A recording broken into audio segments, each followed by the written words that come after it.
네, 일부에서 들으신 것처럼 민주당 지도부가 오늘 긴급 최고위원 회의를 열고 어제 국민권익위원회에서 부동산 투기 의혹을 확인한 12명의 의원에 대해 탈당을 권유하거나 출당 조치를 하기로 했죠. 민주당 백혜련 최고위원 연결해서 이번 결정 배경 자세히 들어보겠습니다. 백 의원님 나와 계십니까?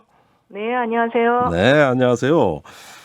이거 참 놀라운 오늘 발표가 있었어요. 그 12명에 대해서 부동산 투기 의혹이 발견됐다는 소식을 듣고 어떤 생각이 드셨어요? 솔직히 너무 좀 당혹스러운 부분이었고요. 예. 뭐 좀 있을 수는 있지만 생각보다 많았고 또 지도부로서 그 부분에 대해서 정말 동료 의원님들에 대한 판단을 해야 된다는 생각에 네. 언론을 통해서 뭐 송영길 대표님 어젯밤에 잠 못 이루셨다고 하는데 저도 사실 어제 잠 못 잤습니다. 예. 왜 잠을 못 주무셨어요? 어떤 심정이셨어요? 그러니까 정말 결국 지도부의 입장에서는 국민 눈높이에 맞춰서 예. 결단을 내릴 수 없는 부분들이 있는데요. 실제로는 다 하나하나의 그 사건마다 진짜 사연이 없을 수가 없는 것이고요. 여러 가지 뭐 부분들이 있기 때문에 굉장히 참 고민스러웠습니다. 예. 그런데 조사 결과는 어제 나온 걸로 돼 있어요. 그런데 지도부는 언제 그 사실을 통보받으셨나요? 어제 저녁 6시쯤에 권익위에서 그 지도부에 전달을 한 걸로 알고 있고요. 그러나 어제까지는 당대표하고 원내대표 그리고 사무총장까지만 그 공유를 했고요. 저희 최고위원들은 공유하지 않았습니다. 그리고 오늘 최고위원 회의에서도 사실 저희가 논의를 할 때 인적인 관계 때문에 혹시 판단에 있어서 오류가 있을 수 있다는 점을 배제하기 위해서 인적사항을 가리고 사안만을 놓고 논의를 했고요. 마지막까지도 사실 저희 최고위원들은 인적사항은 보지 않고 나온 상태입니다. 그리고 저도 언론 보도를 보고서 어떤 사안이 어떤 의원님 것이었는지 알게 된 상황입니다. 네, 어젯밤부터 당대표의 잠 못 이루는 밤이 시작됐고요. 오늘 회의를 하셨어요. 그러면은 이런 탈당 권유 조치, 그 해당 의원들한테는 연락이 언제 갔습니까? 그 처리 방침을 세우고 난 후에 연락을 취한 것으로 알고 있고요. 해당과 의원님들 중에서도 오늘을 연락을 받고서야 본인이 그 대상이 되었다는 것을 알게 되는 의원님들도 있는 것으로 알고 있습니다. 네, 그렇군요. 12명 의원의 그 의혹을 보면 크게 세 가지예요. 부동산 명의 신탁, 업무상 비밀 이용, 농지법 위반. 이 세 가지거든요. 그런데 보시기에 이 내용들이 얼마나 심각하다고 보십니까? 또 이렇게 보시기에 이건 정말 문제되겠구나 이런 내용들 좀 보이시나요? 문제가 될 수 있는 부분들이 분명히 있을 수는 있겠죠. 그러니까 일단 그 세 가지 부분 중에서 뭐 업무상 비밀 이용 의혹 그 부분이 이제 부동산 투기와 관련해서는 가장 이제 문제가 될 수 있는 부분이라고 보입니다. 그런데 하나하나 사안을 보면 또 지금 각 의원들이 지금 해명을 하고 있는데요. 충분히 다툴 수 있는 여지는 많다고 보입니다. 네. 자, 그래서 이게 이제 의혹이란 말입니다. 그러면은 그 다음 과정이 특별수사본부로 이첩되는 거죠? 네, 이미 이첩이 된 것으로 알고 있고요. 그러니까, 그렇군요. 예, 그 권익위에서 발표를 한과 동시에 이첩을 한 것으로 저는 알고 있습니다. 권익위에는 강제 수사권이 없기 때문에 지금 모두 의심이 된다고 보이는 사례는 모두 이첩을 한 것으로 알고 있습니다. 네. 자, 그렇다면 아직까지는 무죄 추정의 원칙이 있기 때문에 뭐 당권을 정지시킨다든가 이런 어떤 임시적인 조치를 하질 않고 탈당 권유, 출당 조치를 했습니다. 의혹만 가지고 이렇게 거의 징계에 가까운 이런 조치를 하는 그 배경 몹시 궁금하네요. 네, 사실 우리가 형사소송법의 기본 원칙으로 얘기한다면 무죄 추정의 원칙이 있지 않습니까? 네. 사실은 근데 이 부분은 정말 우혹만 가지고 있는 지금 현재로는 상황입니다. 그렇지만 부동산 문제에 대한 국민 분노가 지금 너무나 크고요. 정치인들 스스로가 법적으로나 도덕적으로 떳떳해야 또 이런 부동산 투기 사범들에 대한 법을 제정하는 데 있어서도 그 자세가 바를 수 있는 부분이 있기 때문에 선조 조치를 할 수밖에 없는 부분이 있었고요. 정말 국민의 눈높이에 맞춰서 읍참마속의 결단을 내렸다고 생각합니다. 읍참마속이라는 표현이 조금 다가오는데요. 그렇다 하더라도 같은 당에서 동고동락했던 의원들 아닙니까?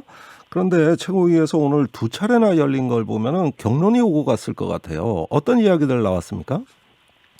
오늘 두 차례가 열린 건 아니었고요. 예. 네, 최고위는 한 차례 열렸습니다. 근데 그렇군요. 어쨌든 사안을 놔두고 굉장히 이제 면밀하게 살펴보고 또 이야기들을 나눴습니다. 사실 이 사안의 경중이 분명히 있을 수 있습니다. 근데 네. 우리 당의 입장에서는 수사기관이 아니기 때문에 예. 그것을 또 가르는 것이 쉽지 않은 부분이 있었고요. 예. 어쨌든 간에 사실 명의신탁이라든지 그 농지법 같은 경우는 제가 법률가적인 입장에서 봤을 때 상당히 앞으로 수사 과정에서 밝혀지겠지만 혐의 없음으로 날 만한 사안들도 굉장히 많았습니다. 예, 혐의 없음으로 네. 판정이 날 소지. 예, 네, 많다. 수사 결과에서 나타나겠지만 그러나 어쨌든 간에 국민들의 입장에서는 또 집권 여당의 국회의원으로서 수사를 받는 것 자체가 예. 또 하나의 압력이 될 수 있고 수사 결과에 있어서도 또 문제 제기를 하실 수 있는 부분들이 있기 때문에 예. 그런 부분에 대해서도 또 신뢰와 공정성을 또 기해야 되는 여러 가지 측면들을 고려해서 결국은 그런 결단을 내릴 수밖에 없었다는 점 말씀드리겠습니다. 정말로 송영길 대표 같은 경우도 법률가시기 때문에 예. 여러 가지 또 법적으로도 고민을 하셨을 것 같습니다. 그리고 또 오랫동안 정말 인적인 관계를 맺어오신 분들이 얼마나 많겠습니까? 그렇지만 네. 당을 또 이끌어가는 입장에서 또 국민들의 눈높이에서 지도부는 좀 판단을 할 수밖에 없었습니다. 예, 최고위원들이 이렇게 중지를 모으지 않고 당대표한테 일임을 하는 것으로 돼버리니까 결국은 고독한 결단이 될 수밖에 없었어요. 그렇게 된 이유가 뭡니까? 최고위원들이 결정할 수도 있었잖아요. 실제로는 최고위원들이 거의 논의의 과정에서 의견을 모았고요. 예. 네. 의견을 모았고 그것을 당대표가 책임지고 발표하신 형태라고 생각하시면 됩니다. 아, 그렇군요. 네. 예, 좋습니다. 그렇게 이해하겠습니다. 해당 의원들이 소명 자료를 내고 있죠. 우상호 의원 같은 경우에 본인의 소명을 받지도 않고 어떻게 탈당을 결정할 수는 없다. 이렇게 얘기합니다. 김한정 의원도 불복 의사를 밝혔고요. 어떻게 보십니까? 분명히 억울하신 분들도 있다고 생각합니다. 그리고 사안 자체도 제가 법률가적인 입장에서 봤을 때 충분히 다툴 여지가 있는 사건들이 많았습니다. 네. 그렇지만은 권익위 조사를 당이 먼저 나서서 의뢰를 했고 그 결과를 존중하고 공개하겠다는 것도 이미 천명을 한 상태이기 때문에 예. 또 당을 책임지는 지도부의 입장에서는 그렇게 할 수밖에 없는 불가피한 부분들이 있었고요. 예. 또 지금 반발하시는 의원님들이 있지만 당을 사랑하고 또 국민들 앞에 책임 있는 자세를 진다는 측면에서 결국은 좀 당의 권고를 받아들이지 않을까 이런 희망을 가지고 있습니다. 그러면 지금은 불복하는 것처럼 보이지만 결국은 탈당 권유를 다 수용할 거다. 이렇게 보시나요? 좀 부탁드리고 싶고요. 네. 네, 또 그렇게 되지 않을까 그런 전망을 조심스럽게 해봅니다. 아니 그러면은 만약에 불복하면은요. 그때는 어떡하죠? 그거는 이제 마지막에 또 다른 방법을 해봐야 되겠지만 제가 볼 때는 우상호 의원님이나 김한정 의원님도 정치를 오랫동안 하셨던 분들이고요. 예. 지도부의 어떤 이런 결단을 좀 결국은 존중해 주시지 않을까 이렇게 생각합니다. 네. 자, 그러면은 무소속으로 이제 특별수사본부 조사를 받고 해가지고 이렇게 조사 결과가 나왔어요. 그 다음 처리는 어떻게 되는 거죠? 무혐의 나온 사람만 복당을 받는 겁니까? 아니면 다 받는 겁니까? 어떻게 되는 거죠? 원칙적으로는 이제 무혐의 나오신 분들이겠지만 농지법과 관련해서는 그 논의 과정에서도 이게 이제 저희가 원래 부동산 거래를 전수조사를 했을 때 투기 관련해서 문제가 있는 부분을 가려달라는 부분이었거든요. 예. 근데 사실 농지법과 관련한 대다수의 사건들은 투기하고는 아무 상관이 없는 사실은 사안들이 대부분입니다. 예.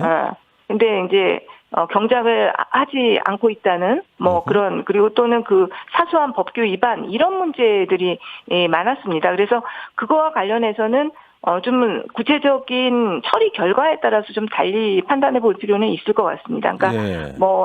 벌금형이 간단하게 몇십만 원짜리 이렇게만 나올 수도 있고 그런 소지는 있어 보이거든요. 예. 만약 수사 결과 그것까지도 과연 그 복당을 받지 않을 것인가, 그거는 그때 수사 결과를 보고 예. 최종적으로 판단할 필요가 있다고 보입니다. 그럼 이후에 다시 복당 심사 기준을 만드셔야겠습니다. 그것도 그러니까 여러 가지 그 결과에 따라서 예. 나눠져야 되지 않을까 싶어요. 그리고 우리가 원래 그렇군요. 복당의 또 기준도 원래부터 있는 기준도 있고요. 네. 알겠습니다. 자, 그런데 지금 국민의힘이 권익위 조사를 거부하고 있거든요. 감사원의 전수조사를 맡기겠다고 주장하고 있어요. 이 부분은 어떻게 보십니까? 이거는 정말 한 말씀 안 드릴 수가 없는데, 겉으로 보기에는 좀 그럴듯하지만요. 예. 실상을 들여다보면 이거는 정말 국민 기망의 행위입니다. 왜냐면요, 감사원법에 따르면은 국회와 법원, 헌법재판소 소속 공무원은 직무감찰의 대상이 아니라는 것이 법률에 명확히 나와 있습니다. 네. 감사원에서 지금 국회의원들의 이 토지 거래에 대해서 조사할 수가 없습니다. 법률적으로요. 예. 그렇기 때문에 우리 당에서도 처음에 국민권익위에 이 전수조사를 의뢰를 할 때 감사원도 고려를 했었습니다. 네. 검토를 했습니다. 예. 검토를 했는데 법률적으로 불가능하다는 것이 밝혀졌기 때문에 저희가 권익위에 의뢰를 한 것이거든요. 그렇군요. 네, 그래서 지금 국민의힘에서 감사원에 의뢰를 한다는 건 정말 말뿐인 행동으로 보이고요. 그리고 또 꼭 말씀드릴 게, 그 국민의힘에서 국민권익위원장 믿지 못해서 예. 감사원에 조사 의뢰를 한다고 그렇게 주장을 하십니다. 네. 그런데 지금 국민의힘 당대표 후보들이 모두 최재형 감사원장에 대해서 대선 출마 러브콜을 보내고 있는 상황입니다. 그렇죠. 네, 예. 굉장히 이율배반적인 것이죠. 예. 그렇게 따지면 결국 조사할 기관이 없습니다. 권익위는 못 믿어서 안 되고, 감사원은 법이 안 돼서 안 되고, 그러면은 그렇죠. 국민의힘 조사받을 방법이 없는 거예요? 예. 네. 아니, 결국 받지 않겠다는 것과 같은 것이기 때문에 저는 지금에서는 권익위가 가장 객관적이고 중립적으로 할 수 있는 기관이라고 생각합니다. 그러니까 네. 권익위의 이 특별수사단의 공정성은 이번에 이미 증명이 된 것이거든요. 우리 예. 더불어민주당의 조사 과정에서 증명이 됐다고 보고요. 또 예. 지금 그 특별수사대는 야당 추천 의원도 들어가 있습니다. 네. 그렇기 때문에 권익위에서 충분히 객관성과 공정성을 가지고 조사를 할 수 있다는 것은 자부할 수 있을 것 같고요. 국민의힘에서 정말 한다면 권익위에 의뢰하셔야 된다고 봅니다. 예. 그러면은 국민의힘 전당대회가 이제 사흘 남았거든요. 그럼 네. 새로운 대표가 선출되면 첫 번째 결심으로 이거부터 해야 되겠네요. 그렇습니다. 당연히 어느 분이 되실지 모르겠지만 된다면 당대표가 국민의힘께서 공언한 대로 예. 지금 권익위에 국회의원 전수조사를 의뢰하셔야 된다고 봅니다. 알겠습니다. 여기까지 듣겠습니다. 민주당 백혜련 최고위원이었습니다. 말씀 감사합니다. 감사합니다.